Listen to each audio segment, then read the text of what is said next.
இதெல்லாம் பேராசை கிடையாது. ஆனால் அந்த காசுக்கு சம்பாதிக்க போறேன்னு சொல்லிவிட்டு பொண்டாட்டியும் கவனிக்காம, பிள்ளையும் கவனிக்காம, பிள்ளைகளுடைய படிப்பையும் கவனிக்காம, அவங்க எதிர்காலத்தை கவனிக்காம, இறைவனை செய்யற வணக்கத்தை கவனிக்காம, ஏழைபாளையில கவனிக்காம இப்படியே போவான். பைத்தியம் முடிச்ச மாதிரி ஒரு ராஜ் ஒரு மணிக்கு படுப்பான். அவ்வளவுதான். மர கால அஞ்சு போவான். என்ன அந்த உலகத்துல அவன் இருக்கிறானா இல்லைன்னு தெரியாது. அவனுக்கும் காசுக்கும் அவனுக்கும் தவிர வேறு எதனோட அவனுக்கு உறவு இருக்காதுங்க.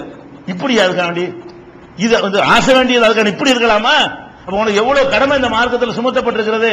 அப்ப அந்த கடமையை உங்களுக்கு எப்ப கடமையிலிருந்து உங்களுக்கு விலக செய்கிறதோ அப்பதான் நீங்க பேராசை கொள்றீங்கன்னு அர்த்தம். சுலைமான் நபி அவ்வளவு இதை கொடுத்து என்ன செய்யறவரு அந்த அல்லாஹ்வுடைய இதை விட்டு மாறலையே. அல்லாஹ் என்னை சோதிச்சு பார்க்கறான். இல்ல எவ்வளவு அஷ்குரா மக்புரு, நான் நன்றி செலுத்தக்கூடியவனாக இருக்கிறேனா நன்றி மறந்தவனாக இருக்கிறேனா என்று சோதிச்சு பார்ப்பதற்காக வேண்டி அல்லாஹ் எனக்கு இவ்வளவையும் தந்திருக்கிறான் என்று சுலைமான் நபி சொன்னதாக திருக்குறள் நம்ம பார்க்கிறோம். அதனால நம்ம பேராசை கூடாதுன்னா என்ன விளங்கிற கூடாது, ரொம்ப காசு வச்சுக்கிற கூடாது விளங்க கூடாது. ரொம்ப வச்சுக்கிறங்க. அந்த ரொம்ப காசை நீங்க தேடுவதற்காக மார்க்கம் எதை இழக்க கூடாது என்று சொல்லுகிறதோ அதை இழந்துடாதீங்க. மார்க்கம் உங்களுக்கு என்னத்தையெல்லாம் கடமையாக்கி இருக்கிறதோ அதை விட்டு விட்டு போய் என்ன செஞ்சிடாதீங்க. காசு தான் பெருசு, அதான் பேராசை. இந்த கடமையெல்லாம் செஞ்சு விட்டு காசு சம்பாதிச்சா தப்பா? அப்படி தப்புன்னா இஸ்லாமிய பேசிக் அடிபட்டு போயிருமா? ஜக்காத்த கடமையா இருக்காத, எல்லாம் முசாபரா இருந்தா யார் ஜக்காத்து கொடுக்கறதுன்ற.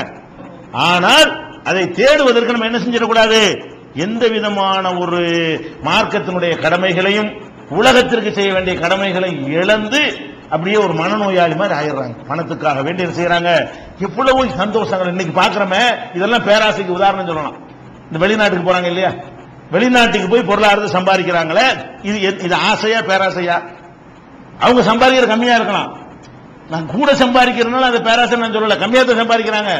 அவங்க சம்பாதிக்க செல்வது வந்து கண்டிப்பா பேராசை. என்ன பேராசை?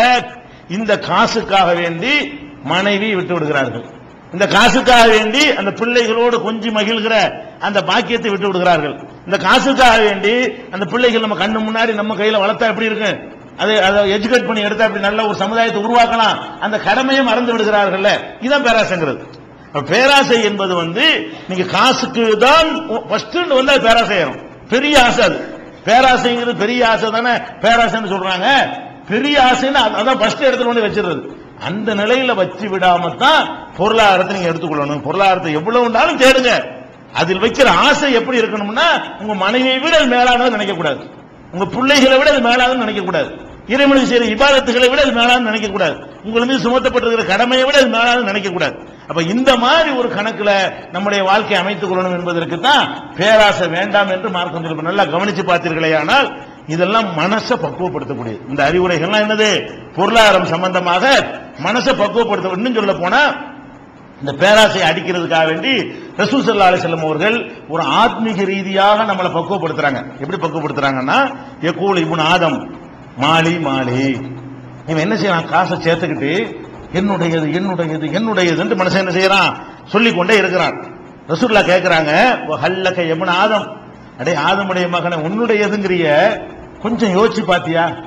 என்னுடைய இதுக்கு தான் அலைகிற, பொண்டாட்டி பொண்ணு தான் அலைகிற, எல்லா விதமான சுகந்தங்களையும் எல்லா விதமான இன்பங்களையும் விட்டுட்டு இந்த காசுக்கு தான் அலைகிற.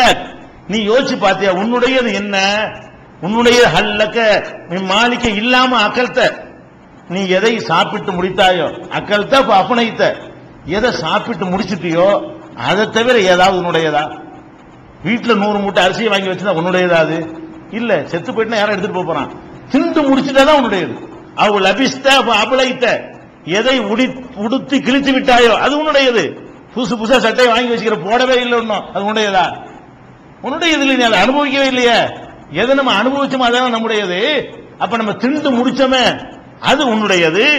உடுத்தி மகிழ்ந்து கிழிச்சு பழசாப்ப வரைக்கும் போட்டு தூக்கி போட்டோமே, இதுல அடைய வேண்டி அடைஞ்சிட்டோம், அது நம்முடையது. அவுத்த சத்தத்த பாமலைத்த, பிறருக்கு கொடுத்திய அது உன்னுடையது. அங்க கிடைக்கணும். யாருக்கா தர்மம் கொடுத்தீல, அது தர்மம் கொடுத்தா நம்முடையது இல்லைன்னு நம்ம நினைக்கிறோம். தர்மமா கொடுத்தமே அதான் நம்முடையது. நம்மள்ட்ட இருக்கிறது நம்முடையது இல்ல, அது வாரிசுக்குரியது. நம்ம எதை சேர்த்து வச்சிருக்கிறோமோ அதெல்லாம் யாருக்கு போயிரு, நம்ம புள்ள ஒட்டியில் எடுத்துட்டு போயிருவாங்க, நம்ம பொண்டாட்டி புள்ள எடுத்துட்டு போயிருவாங்க. நம்ம இப்படி இருக்க போறது இல்லை, இன்னைக்கு போனாலும் போயிருவோம். அப்ப ஏழைகளுக்கு தர்மம் செஞ்சோமா அது ஒண்ணுக்கு 700 7000 70 லட்சமா அங்க வரவாயி நிற்கும். அப்ப நம்முடையது இது விளங்கிட்டா பேராசை வராதுங்க. என்னத்துக்கு விட்டு ஒரே இப்படி அலைகிறோம், இவ்வளவு விட்டுட்டு போய் இப்படி தேடணுமா? காசு தேவைதான், அதுக்காக எல்லாத்தையும் இழந்துடணுமா? எல்லா விதமான சந்தோஷங்களையும் தியாகம் பண்ணி விடணுமா அப்படின்னு நினைச்சு பார்க்கிறதுக்கு இந்த ஹதீஸ் ஒரு ஆறுதல் சொல்லுது. நம்முடைய இது என்ன இப்படி தேடி தேடி கடைசியில் என்ன மிஞ்சுது, நமக்குன்னு உள்ளது என்னதான் இருக்குன்னு யோசிச்சு பாருங்க. தனியா படுத்து புரிய கோடீஸ்வரனா இருக்கிற நீங்க இருக்கிறீன்னு வைங்க, படுத்து யோசிச்சு பார்க்கணும். இவ்வளவு வச்சிருக்கிறோம், இது நம்மோட எது ஒட்டுனுச்சு? இதுல நம்ம திண்ட சோறு ஒட்டி இருக்குது, நம்ம போட்ட சட்டை ஒட்டி இருக்குது, வேற என்ன ஒட்டி இருக்கு? உண்மை ஒட்டல, பாக்கி எல்லாம் மற்ற ஆளுக்கு போக போகுது. ஏன் தான தர்மம் கொடுத்தீங்கன்னா மறுமையில வந்து திரும்பி கிடைக்க போகுது, பேங்க்ல போட்ட மாதிரி அது ஒரு 1000 மாதிரி திரும்பி வந்து கிடைக்கும் என்று ரசூல் ஸல்லல்லாஹு அலைஹி வஸல்லம் அவர்கள் இது சொல்றாங்க. முஸ்லிம்ல 5258வது ஹதீஸாக இருக்கிறது. அதனால இந்த இதை வந்து நினைச்சோம்னு சொன்னா பேராசை வராது. இன்னும் சொல்ல அந்த மனிதனுடைய பேராசைக்கு ரசூல் ஸல்லல்லாஹு அலைஹி வஸல்லம் அவர்கள் ஒரு கடிவாளம் போடுற மாதிரி நமக்கு நம்மளை புரிய வைக்கிற மாதிரி சொல்றாங்க. லவ் அன்ன லிப்னி ஆதம மிஸ்ல வாதின் மாலன், ஒரு ஓடை நிரம்புகிற அளவுக்கு ஒரு மனிதனுக்கு செல்வம் இருக்குமையானால், ஓடை ஒரு ஓடை ஓடு ஆறுன்னு வைங்களேன், ஒரு ஆறு நிறைய செல்வம் குவிஞ்சு கிடக்கு நமக்கு, அப்படி இருக்குமையானால் லஹப்ப ஐயகூன லஹு இலைஹி மிஸ்லுஹு, அது மாதிரி இன்னொன்னு இருந்தா நல்லா இருக்குமே நினைப்பானா. அதாவது ஒரு பெரிய ஆறு நிறைய செல்வத்தை குவிச்சு, ஒரு ஆறுண்டா எப்படி இருக்கு, லிமிட் இருக்குமா பாத்துக்கிறங்க, அவ்வளவு பெரிய இடத்துல நமக்கு செல்வத்தை குவிச்சு போட்டு வச்சிருந்தாலும் இவன் சொல்லுவானா என்ன செய்யுது, எப்படி பாருங்க போதுமா, இன்னொன்று தான் நல்லா இருக்கேன் போதுமான்னு கேட்டா என்ன செய்வான், ஒரு 10,000 கோடி வச்சுக்கிறவன் போய் கேளுங்களேன், திருப்தி அடைஞ்சிட்டியா, இல்ல இன்னொரு 10,000 தான் நல்லா தான் இருக்கு அப்படிதான் சொல்லுவான். அப்ப எத்தனாயிரம் கோடி உனக்கு வந்தாலும் இது தீருமா, அடங்காதுங்க போது எதுக்கு கூட ஒரே அடைகிற, ஒரு அடங்கும்னு சொல்லு, இவ்வளவு வந்தா அதோட ஒதுங்கிக்கிறோம்னு சொல்லுவாப்போம். அப்ப எதுக்கு லிமிட் இல்லாம போய்கிட்டு இருக்குமோ அதை நம்ம கண்ட்ரோல் பண்ணணுமா இல்லையா, நம்மள நெறிப்படுத்திக் கொள்ளணுமா இல்லையா. அதான் ரசூல் ஸல்லல்லாஹு அலைஹி வஸல்லம் சொன்னாங்க, வலா யம்லஉ இப்ன ஆதம இல்ல துராப், அடே மண்ணு தாண்டா அவன் வாயை நறுக்கி, வேற அப்படின்னா மண்ணுல அடக்குனா தான் அடங்குவேங்கிறாங்க. நீ வந்து ஒரு ஓடை இருந்தா இன்னொரு ஓடை கேட்கிற, தங்கத்துல 6 ஓடிக்கிட்டு இருந்தா கூட என்ன செய்வ, இன்னொரு 6 இருந்தா நல்லா இருக்குமேங்கிற, 2 6 இருந்தா 4 6 இருந்தா நல்லா இருக்குமேங்கிற. அப்ப எப்பதான் நீ அடங்குவ, ஹத்தா சுருத்து முன் மகாபீர், கபருக்கு போற வரைக்கும் இதான் உன் நிலைமை. இப்படி நம்ம விளங்கிட்டோம்னு சொன்னா நம்மளை இந்த நப்சு ஏமாத்துது, புரிஞ்சுக்கணும். இந்த நப்சு எவ்வளவு கோடி ரூபாய் வச்சிருந்தாலும் நம்ம அரைக்கா பிடிக்கும்போது திங்க இயலுமா, எவ்வளவு 1000 சட்டை வச்சிருந்தாலும் ஒரு நாளைக்கு ஒரு சட்டைனாலும் நீ எவ்வளவு நாளைக்கு இருப்பியா, இன்னத்துக்கு ஒரு அளவுக்கு அலைகிற பேய் மாதிரி அலைகிற. அப்ப நப்சு நம்மளை ஏமாத்தானே செய்யுது. பகட்டு 4 பேர் பார்த்தேன் பணக்காரன் இப்படி சொல்றதை தவிர அதனால உனக்கு என்ன கிடைச்சிச்சு, அவன் சொல்ற ஒரு சந்தோஷத்துக்காக வேண்டி நீ இழக்கிறது எவ்வளவு, எத்தனை நோய், எந்த அளவுக்கு ஆயிடுறாங்க கேட்டா, அந்த பொருளாதாரத்தை தேடுவதற்காக வேண்டி சக்கரை நோய் என்று சொல்லியும் கொலஸ்ட்ரால் என்று சொல்லியும் இப்படி பலவிதமான நோய்கள் ஆளாக்குறாங்களே, அதெல்லாம் வந்து பேராசில இருந்து அடங்குது. நீங்க சம்பாதிக்கிறதுக்காக நீ உடலை என் கட்டாணி வைக்கல, நீ சம்பாதிக்க வேண்டியதாப்பா, உட்கார்ந்துகிட்டே இருந்தா நோய் வரத்தானே செய்யும். அதுல ஒரு 1/2 மணி நேரத்தை ஒதுக்கி வாக்கிங் போ, உடம்ப சரியா வச்சுட்டு சம்பாதி, அப்புறம் சக்கரை நோய் வருது, அப்புறம் கொழுப்பு நோய் வருது. அப்ப இந்த உடல் ஆரோக்கியத்தை கூட பாக்குறது இல்ல, ஒழுங்கா திங்கிறது இல்ல, ஒழுங்கா கண்ணுக்குள்ள வேலை கண்ணு கொடுக்கறது இல்ல, கைக்குள்ளது கை கொடுக்கறது இல்ல, இப்படி எல்லாம் கெட்டு போய் கண்ணு முழுத்து போய் கடைசியில கண்ணு தெரியல, காது தெரியல, எல்லாம் தொந்தி போச்சு, நிக்க முடியல.